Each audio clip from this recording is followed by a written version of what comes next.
What up, YouTube folks? I'm here today with some fresh new content. Today I want to discuss the Primary Arms SLX MD25. I initially made a video on this and I took it down shortly after because I wanted to get a little bit more into depth as far as some of the features and specs of it. And not to mention, I wanted to give a head-to-head comparison with the Trij MRO and kind of tell you what I think and which one I like most. Now, unlike a lot of videos where they will post on there this optic versus this optic or this gun versus this gun, and then you get to the end of the video and all they wind up saying is, ultimately it depends on the user. Well, I'm not going to be vague about it. I'm actually going to give you a direct answer, given that there is a little bit of nuance to it. But before I get into the MRO, because this is a pretty well established optic, I'm going to discuss some of the features of this SLX. So this is milled from one single piece of 6061 T6 aluminum. It's got a 2 MOA dot. I can't remember what the exact, I think it's a 30 millimeter aperture if I'm not mistaken. Don't quote me on that because I'm going off the top of my head. And it also has a 2 MOA dot. It's got the rotary knob here on the side, which has 11 different settings. Whenever you turn this thing, whenever you crank it on up to nuclear, it has no problem keeping up with very high, very bright settings, mid-sun, noon, that kind of thing. You have no problem with washout or anything like that. But also has the windage and elevation adjustments that are capped, and on the caps you got this little nub here that helps you make your adjustments while on the fly without the use of a penny or anything like that. Also comes with several different mounts. This right here is the full co-witness mount. This is the one that I always prefer. I use that on most of my optics just because of cheek rest position, that kind of thing, but that's another topic. It also comes with a low mount if that's your thing, and I don't know if it comes with the medium mount or I don't know, there's another mount in there that I haven't even looked at yet, but if you are curious about that, just go check out the SLX's profile on primaryarms.com, and that'll list all that information of what it comes with. Also comes with some other mounting tools, the little T-handle wrench, whatever. I'm sure you can find one. And anyways, outside of that, my first impressions of it, or this thing is phenomenal. Exceeds expectation. It is the red dot industry, or I mean, excuse me, not the red dot industry, but red dots are really not a new tech. So for the most part, reputable manufacturers like Primary Arms, Vortex, especially top tier manufacturers like Trij, they're going to do a really good job, and they're all going to be fairly durable. Durability wise, between the two of them, this MRO is milled from 7075 T6 aluminum, which is a little bit more durable, I guess, or up to par, whatever you want to call it. I'm not a metallurgist, so I don't know, but either way, if you're going for bomb proof, this one's probably going to be the favorable option to you. That said, just because this one is damn near indestructible does not mean that this one is not extremely durable in its own right. I've seen some torture tests of this thing already, and it has performed flawlessly and hasn't really had any hiccups. That said, I'm not one of those type of guys who likes to bash the living shit out of my my optics that I paid good money for. I like to let use and abuse happen organically. That's my style, so whatever. If you expect me to throw this thing in the back of the truck and go for a trail ride, that's probably not going to happen because I just don't want to do that.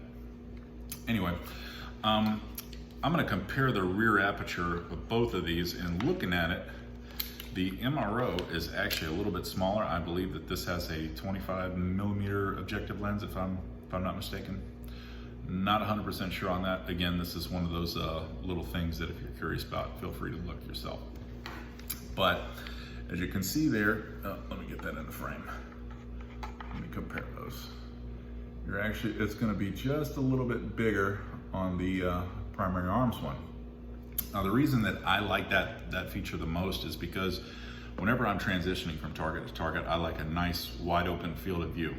If it's too small, and this is probably my buddy of mine handed me one of those little aim point micros, and I feel like I'm almost looking through a toilet paper tube, if that makes any sense to you.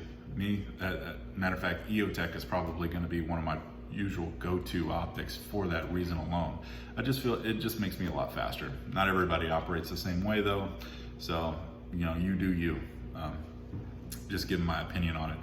As far as reflection whenever you're seeing from the front. There is definitely some of that through the MRO. You can certainly see that, and I know that this is on camera, so it really doesn't do it justice, but both of them are gonna have some signature, albeit this one is gonna be a little bit less. Now this is a green dot, so this is gonna be obviously a little bit different than the red dot, specifically regarding battery life, but I'm gonna get into that in just a second. As far as how this thing does, I think I already went over the fact that it does phenomenal in daylight. The battery life on this thing is 50,000 hours, which is the same, I believe, as the Trij MRO. So comparatively speaking, those two are gonna be pretty much the same caliber.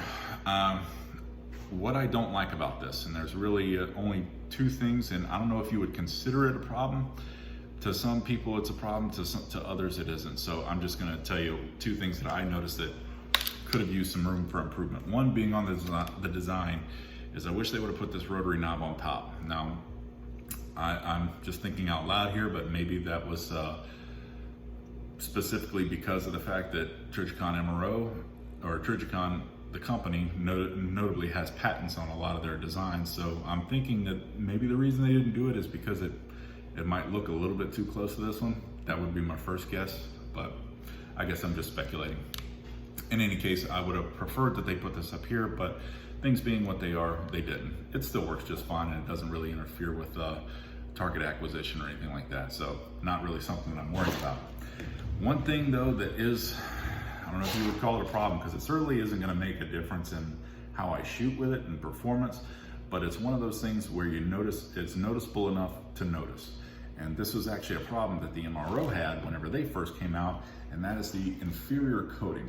Now, I don't know if you can see it. It's a slight blue tint, all right? Now, if anybody who happens to work for Primary Arms happens to come across this video, for the love of God, the next generation that y'all do of these, just get a little bit better coating. That's all you gotta do. The retail on them right now, I think, is $170, somewhere in that neighborhood. Now I got a slight discount, so I got it for $150. But ideally, I would gladly pay an extra 30, 40 bucks and make it an even 200 for an optic that has a superior coating on the lenses. And that's what that blue tint is. The earlier generations of MROs have that, but the newer ones do not. If you're looking through this, there is no blue tint. It is crystal clear. And that is one reason why I do like the MRO. So the MRO, being that it's already established, I'm not really gonna discuss that, other than the fact that this green one here has a significantly less battery life than the red counterpart to it. And the other problem that I have with the green that I'm not necessarily a fan of, whenever I ordered it, I thought it was cool. I was like, oh shit, I'll just try out the green dot. But then when I got to using it, even when this thing is cranked up to 6, there is some pretty significant washout with the MOA or with the reticle, and not reticle, the dot. What the fuck am I talking about? But you get the idea. During bright daylight time, bright daylight, it is a little bit harder to see, and it does not have as much punch as a red dot will. I don't think that's necessarily the fault of Trij or anything like that. I just think that whenever you're placarding green versus red on top of white or lit up target, it's just a little bit harder for the eye to pick up. Though I have seen some discussion on people saying that your eye is supposed to, move to green quicker. I don't know. For me anyway, green is harder to see.